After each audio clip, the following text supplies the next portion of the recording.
Hey everyone, I hope you are doing great. So, I'm starting again with the day one series. Let me start with the financial market. We all know, right? Money keeps on flowing in the market. So, let's understand it with the help of an example. The persons who are having excess amount of money, they usually what they do with their money, they try to invest this particular money. They usually lend this particular money to others who can use this particular money in order to start their businesses or fulfill any needs, and later on they can pay the interest, and that's how the particular investor who is investing his money, he can earn profit.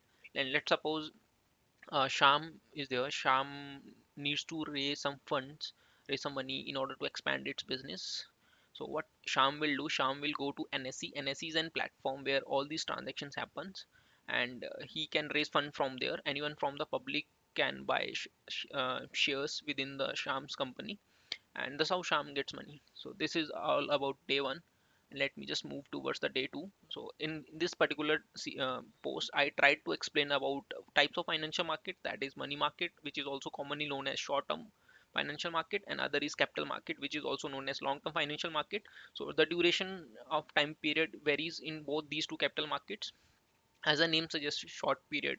So in short period the time duration is up to like an year, and in the other more than an year. So different types of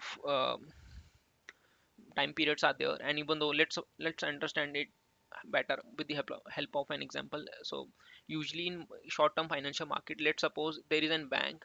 Take an example of JNK Bank. It shortfall of cash for a day, and what it usually do, it can go to another bank and ask, like, we need money, and they can fulfill their shortfall of cash for a day by, by taking some funds from other bank, and they don't need to submit any collateral over there.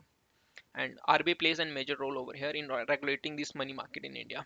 So that, yeah, that's it about day one and day two. Tomorrow we will see about day three and day four.